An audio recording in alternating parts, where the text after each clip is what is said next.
Are you serious? I whispered, still unable to process it. Max's brother grinned, leaning back in his chair as if he'd pulled off the perfect joke. It's nothing, Gabby, he said dismissively. No need to make a scene. He waved his hand, brushing off my reaction. But I could already feel the eyes of everyone around us, watching, judging. My cheeks burned, partly from embarrassment, but mostly from anger.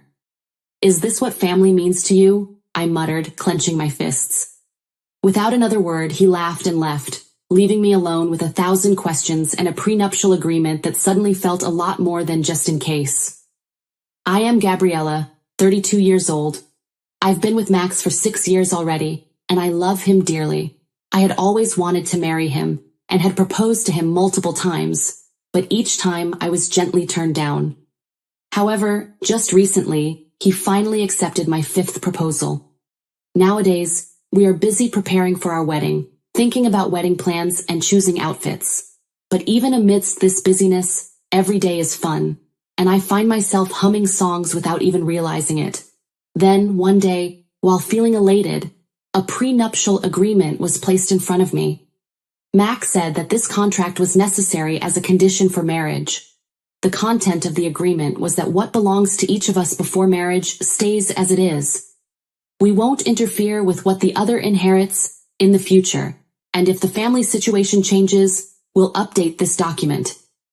I asked him while signing the document, Max, are you really concerned about this?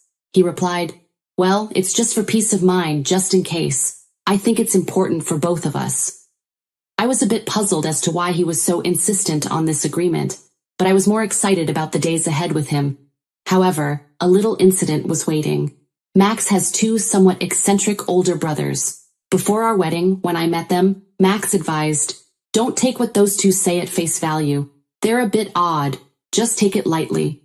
In his words, my future parents-in-law gave a slight, ambiguous smile. I hadn't seen them for a while, so I had almost forgotten about them. Then one day, while Max was at work, I got an unexpected call from an unknown number. You like fish, don't you, Gabby? I was completely taken aback by this sudden call from the brother-in-law I had only met once. What? Who is this? I recognized Gabby as my nickname, but who was it? I was sure it wasn't a complete stranger, since they called our home phone. As I was trying to figure it out, a voice came from the other end of the line. Ha ha, you don't recognize me? I'm Max's brother, your new elder brother. What? Brother-in-law? Which one? Max has 2 brothers, but whose voice was this? I frantically sifted through my thoughts. It's been a while. What happened? I asked, still somewhat confused. Actually, I went fishing today and caught a ton of salmon. I can't bring them all, but is it okay if I bring a few? Max should love them with lemon, he said. My heart raced with excitement at his words. I could make a dish that Max loves. That's great news. Max is working today, but I'm sure he'll be thrilled to come home to a delicious meal, I said, hanging up the phone and hurrying to the kitchen. I have lemon and seasoning. All right, let's make a delicious dish, I uttered aloud joyfully. As I was prepping the ingredients in high spirits, the doorbell rang. When I checked the monitor, I recognized the face. It was the younger brother-in-law of the 2. When I opened the door, he seemed a bit flustered. Sorry, can I use the bathroom? Also, could you cover the taxi fare? Saying this, he dashed into the house. Huh. Oh, okay, I replied, handing money to the taxi driver. When he came out of the bathroom, he took a deep breath of relief. Thanks for that. You saved me. Also, could you lend me a bit of money? He asked with a smile, extending his hand. Huh? Money? For what? I looked at him, slightly puzzled, and he chuckled. The fish isn't free? How about $50? He casually mentioned. What? I couldn't help but let out a surprised exclamation, nearly dropping my wallet. I had assumed that the fish was just a shared treat. Of course, I felt bad taking it for free, and had planned to thank him with a slightly expensive snack. But $50? That was unexpected. Looking at my brother-in-law's expression, it seemed like this price was the norm for him. Reluctantly, with a slightly troubled look, I took $50 from my wallet and handed it to him. Thanks, the fish is in the cooler. Oh, and I'm leaving the fishing gear here too. I've asked Max to bring it home later. See you? With that, he quickly left. Huh? You're leaving already? Wait, crew? Looking at the cooler and gear left at the entrance, I exclaimed in surprise, but he, waving the $50 bill, was gone in a flash. This feels a bit strange, I thought. Leaving the gear here? We don't even have space for it. Oh, and the taxi fare. I'd covered it for him earlier. I found myself frowning, lost in thought. I felt awkward asking Max to help with the gear. And as for the taxi fare, how do I even bring that up? What caught me off guard even more was the cooler's contents. Trying to gather my composure, I intended to prepare a dish. But when I opened the cooler, I gasped, "What? What is this?" Inside, resting on a pile of ice, was a single small salmon. And that was it. I stood there, stunned and speechless. From the way my brother-in-law had talked, I'd been looking forward to a whole haul of fish. I'd even sliced some lemons in anticipation. Now, staring at the lemons I'd excitedly prepared, all I could do was sigh. Several months later, I was at a small cafe nearby when I got an unexpected call from my husband's elder brother. He sounded urgent. "I have something I need to discuss with you, but don't tell my younger brother," he said quickly. "Listen, it's important, but I can't let my brother or our parents know," he explained. Though slightly nervous, I agreed to meet him at the cafe. It was cozy, bright, and in the daytime, so I thought everything would be fine. As soon as I opened the cafe door, I heard him call out, "Gabriella, over here." Embarrassed by the glances from other customers, I hurried over to his table looking down. "Look at you, blushing. Gabriella, you're adorable," my brother-in-law grinned, making my cheeks burn even more. "Please, can you keep it down?" I whispered, but he just waved his hand casually. Okay. Then turning to the woman seated next to him, he introduced me. "This is my new girlfriend." A stylishly dressed, beautiful woman stood up and looked at me just as I was about to greet her. She shouted in a low voice, "What's this about?" The next moment I felt a slap on my cheek. Stunned, I couldn't comprehend what had just happened. Did a stranger just slap me? Why?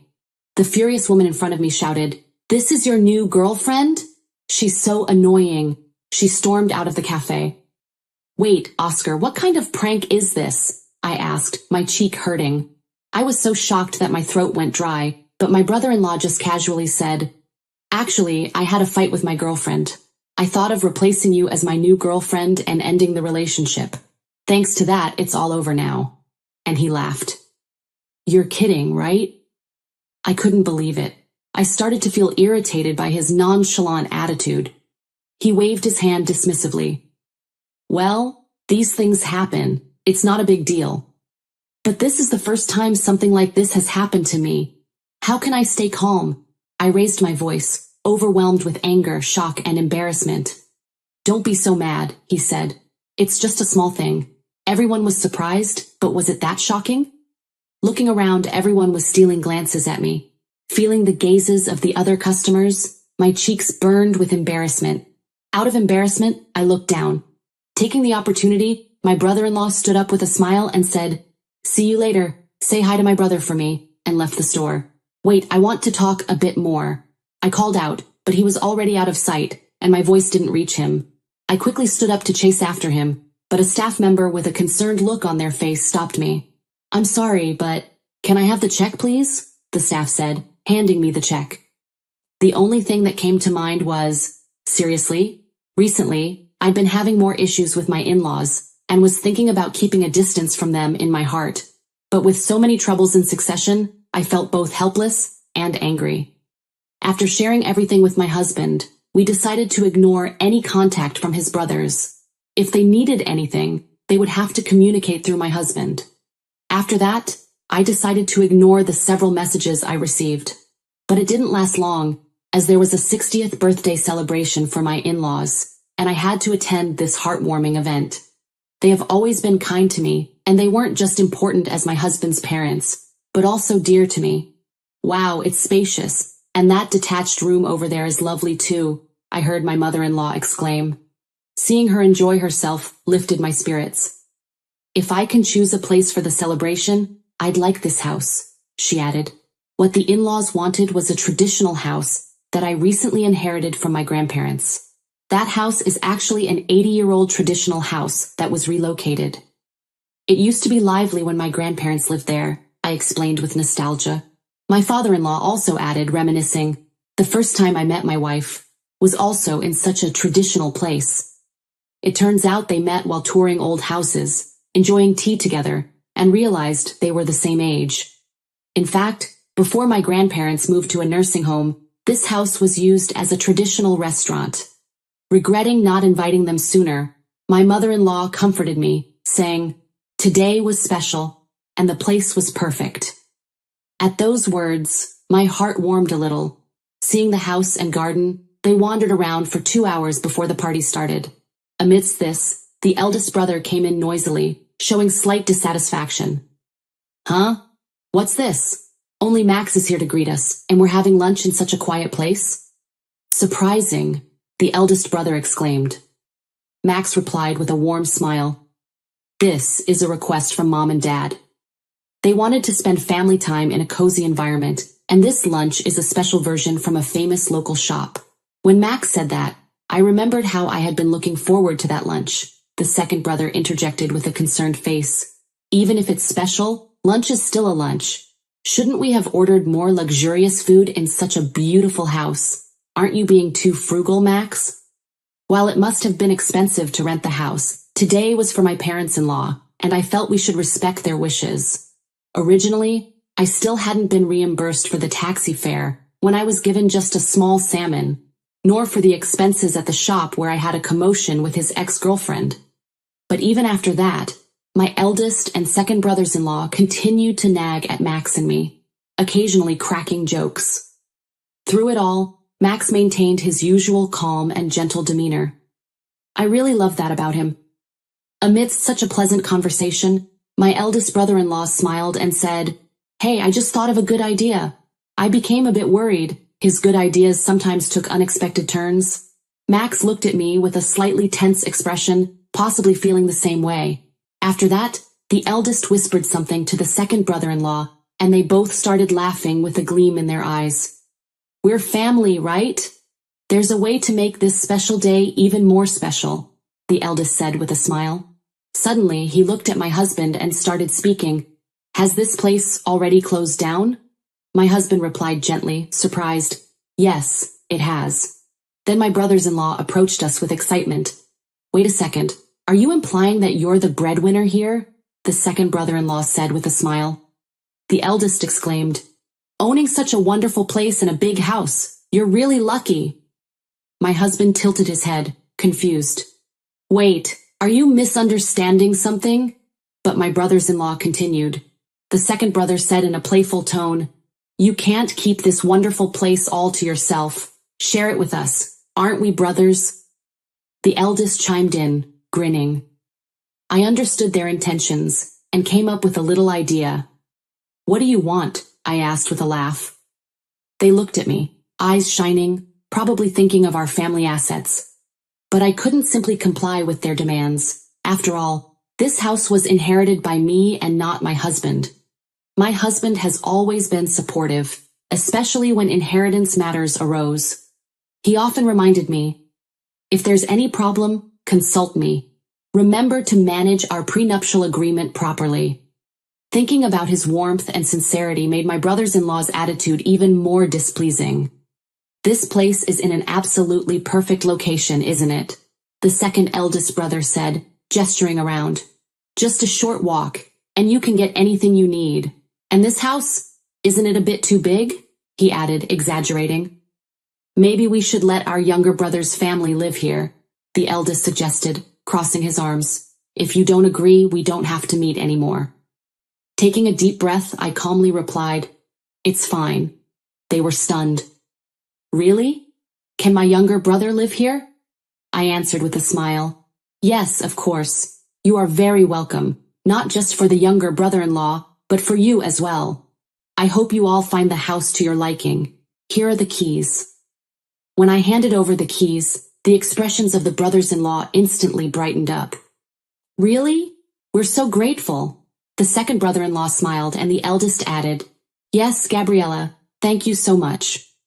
The two of them happily wandered around the house, looking around. On the other hand, my husband spoke with a slightly worried look on his face. Are you sure about this? He asked, taking my hand. Don't worry, I've thought it all through, I reassured him. A few days later, while relaxing in the living room, our intercom rang urgently. Opening the door, my brothers-in-law were visibly panicked. Why is this happening? We didn't know the house was going to be demolished, they said, waving a notice of demolition in their hands. Oh, that was planned, I replied calmly. They questioned in shock. Why? I explained, a new apartment building is set to be constructed there. To do so, the existing house must be demolished. They stared at me, stunned. I further revealed, the high-end restaurant has received relocation offers due to its prime location. I kept it unchanged because of a 60th birthday celebration, but today marks a significant change for it. They exchanged anxious glances. Noticing their surprise, I felt a bit satisfied. Is the house really going to be demolished? Are you serious? They asked, eyes wide. Smiling, I continued, yes, I am. So you might want to retrieve any valuables soon. Everything inside will be discarded. Hearing this, their eyes widened even more. Observing the heavy machinery outside, I added, considering how active the construction site is, work might start soon, so if you have valuable items, it's safer to take them now. After a moment of silence, they started discussing hastily. Is this really everything we need to rush for? The second brother asked, looking at the eldest. Watching their frantic departure, I turned to my husband. It seems they really didn't know, I remarked. My husband replied with a warm smile. Based on our previous experiences, I suppose my parents and I thought it would be good for them to get a little shock, but we might have inconvenienced the workers. It's true that I handed over the house keys to my brothers-in-law. I had properly informed both my husband and his parents about my intention and their plans to move into the new house. Of course, I also let them know that the house had been successfully purchased and the details of the handover date. It was up to them to decide if they would tell the brothers the truth or not, but it seems no one told them in the end. Don't worry about the workers. I've already discussed it with them, I assured him. I had a feeling this might happen, so I had already informed the contractor. I hope they regret it. We talked lightly, and then went to sleep. The next day I couldn't believe it had come to this. Summoned to my in-laws' house, we were confronted by my mother-in-law's mutterings and my downtrodden brothers-in-law. Even if the contractor didn't let you in, what were you thinking? Trying to sneak into the house in the middle of the night, my mother-in-law chided. Well, you see, my brothers-in-law were making excuses. Apparently, after being turned away by the contractor during the day, they had tried to sneak into the house at night to retrieve their valuable items. A neighbor found this suspicious and called the police. You not only failed to retrieve your belongings, but also got stopped by the police, my husband said incredulously. While the brothers-in-law seemed eager to explain, their parents just sighed. You both should apologize, my husband calmly advised them. However, the eldest brother retorted with a hint of anger. What? But this is all because of Gabriella. The second brother chimed in. I thought you were kind, but I was deceived. I was wondering why you gave me the keys so easily, but doing this to the house is quite a shock. Facing their sudden complaints, all I could do was smile. Brothers, I began, it seems there's a misunderstanding. Actually, both the land and the house were inherited by me. We had discussed this even before my marriage to Max. I've always maintained that what's mine is mine, and we even signed a contract on it.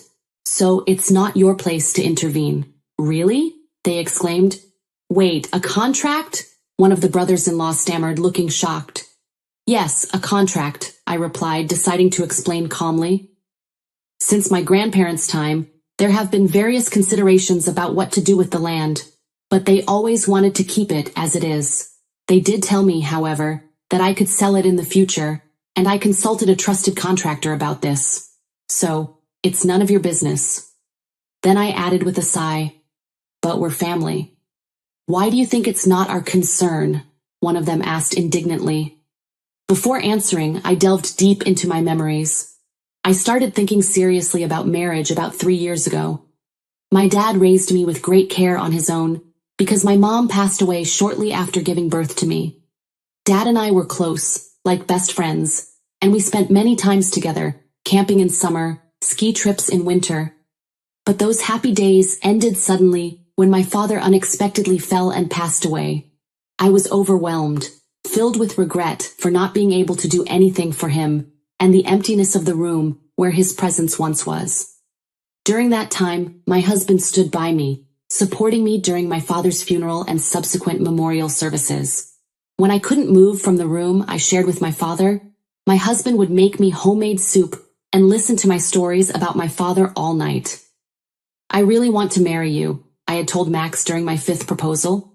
"You've always been on my side, always thinking about me. If you have something you don't like about me, I'll fix it." Max looked troubled and replied, "I want to marry you, but there are issues with my family. I don't want to burden you with them." I reassured him, "I truly love you, Max, and I don't care about any problematic family." And with that, we decided to get married. I absolutely have no regrets. I wanted to fulfill my grandparents' wishes, and I am satisfied that I did so. But Max's brothers were a different story. "I can't believe how presumptuous your brothers are," I declared firmly to Max one day. "I can't forgive them anymore. They will pay for everything they've done. Taxi fares, expensive food bills, compensation for slapping me, the cost of our tea at the cafe," Max added, nodding in agreement. "Utilities for the house, the expenses from calling the police, and everything else." His brothers turned pale. "What? Even for that?" "That's unbelievable," one of them muttered in disbelief. Then an even bigger surprise awaited them. Their father announced, "You're disowned." "What? Please don't, Dad," they pleaded. Afterwards, the brothers were kicked out of their parents' house. Their problematic behavior became known even to distant relatives. Having lost their place, the brothers were abandoned by their girlfriends and families. Now they seemed to live quietly in a small apartment. "Is this our new home?" I asked Max when we arrived at our luxurious high-rise condo. "Can we really live here without any issues?" Max nodded. "Of course, as a condition for relinquishing the land, we agreed to buy this floor in the building. I'm happy that we can live close like this." Parts of my grandparents' old house, like its pillars, were incorporated into our new home. We took new photos as a family. "Let's display this photo alongside the old ones," I suggested. The photo captured the happy faces of my family. From now on, I thought to myself, I'll cherish the smiles of this family.